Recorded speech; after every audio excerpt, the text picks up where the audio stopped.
This video will help you set up a lot of very important store settings. This is meant to be an overview of some of the more important store settings and doesn't necessarily cover everything you'll need, but it's a really good start. For a lot of these items, once you set them up, you'll never have to touch them again. Let's get started. Log into your Miva admin. We're going to start with some general store settings. Click your store name in the left navigation. This will take you to the Edit Store section of the Miva admin. There are a lot of tabs here. For this video, we're only going to focus on a few of these tabs. Click on the Settings tab. Now let's go over the settings. Enter a unit of measurement. The default is pounds. This is used to calculate weight-based shipping, so pounds is the best default. Enter the basket timeout number. This is the number of minutes before a customer's shopping basket is cleared due to inactivity. The default is 60 minutes, but it can be as long as you'd like. If you want it to be 24 hours, you'd enter 1440 minutes, which is 24 hours times 60 minutes. Select the price group overlap resolution. This should be set if you're using multiple price groups. If not, just leave it alone. If a customer is a member of multiple price groups, this will determine the price they see. Select the sales tax calculation. The default is state-based sales tax. Select the currency format. The default is US currency formatting. Select the default encryption key, if available. The encryption key allows you to encrypt orders in your Miva admin. This is set up in the Order Encryption section in the left navigation. If your store will require shipping, require tax, or require shipping on free orders, check the checkboxes. If not, leave them unchecked. And when you're finished, click the Update button. Alright, let's move on. Click on the Order Minimums tab. If your store requires a minimum order, enter the appropriate minimums in the minimum quantity and minimum price text boxes. If you don't have minimums, leave them at 0.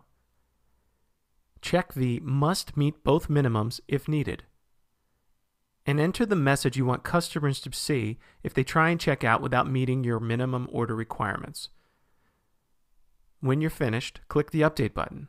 And we're done with this section. Click on the Customer Fields tab.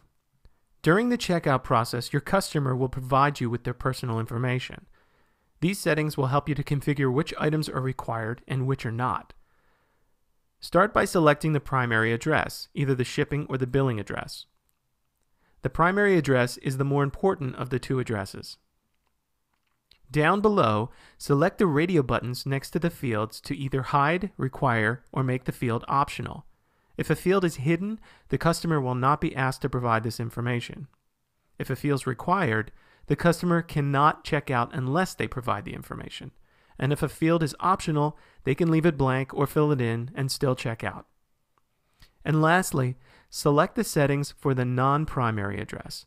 You can use the same settings shown below, make the entire set of information optional, or hide the entire set of information.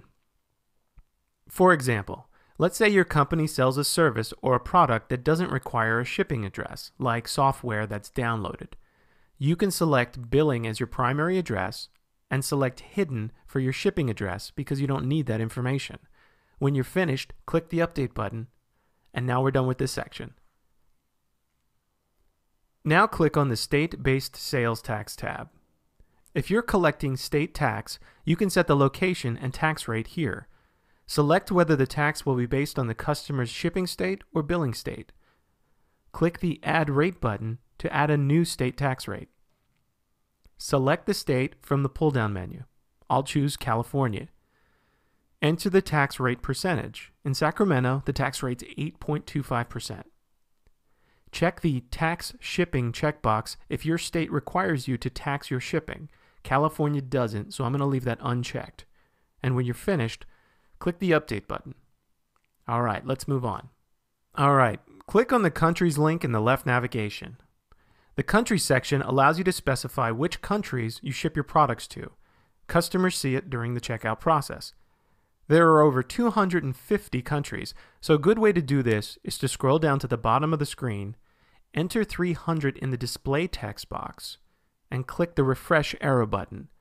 This will list all the countries on one page. You can check and uncheck the appropriate countries, and when you're done, click the Update button at the bottom of the page. For example, I'll only be shipping to a few countries, so I'll click on the Assign Check Minus button at the top to deselect all the countries. Then I'll go through and select the countries I ship to. When you're finished, click the Update button.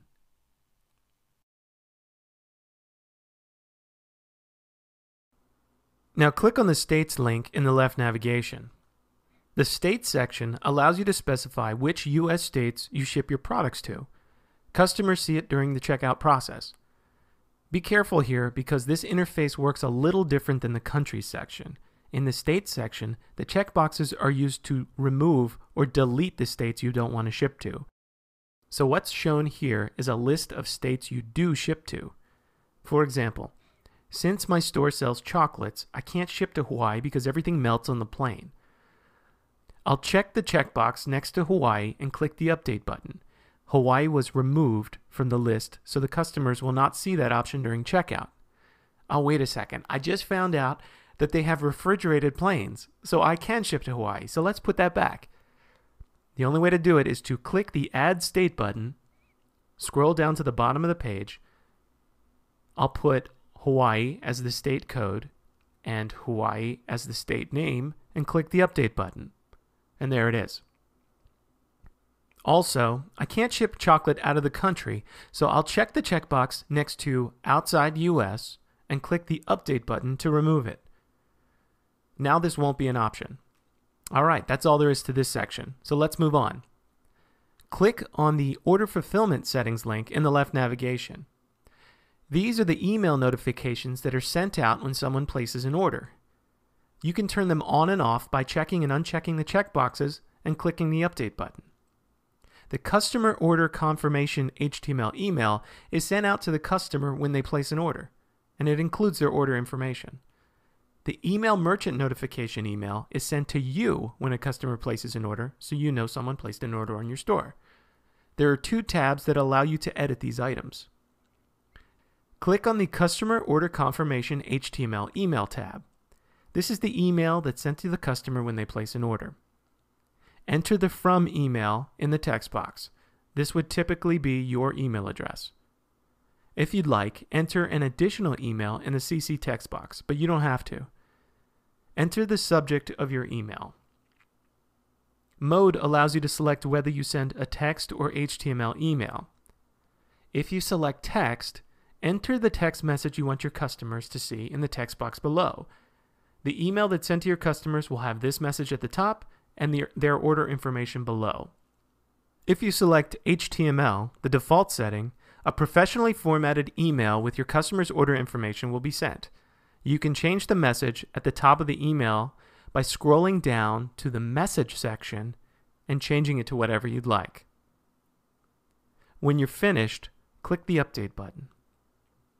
Now click on the Email Merchant Notification tab. This is the email that's sent to you when a customer places an order.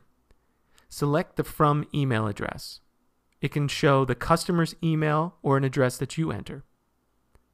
Enter the To email address. This would typically be your email address. If you'd like, enter an additional email in the CC text box, but you don't have to. Enter the subject of the email, and if you'd like, enter a text message in the text box below. When you're finished, click the Update button. And that's it for this section. All right, we're done. We've gone over a lot of major store setup items in this video, and you're on your way.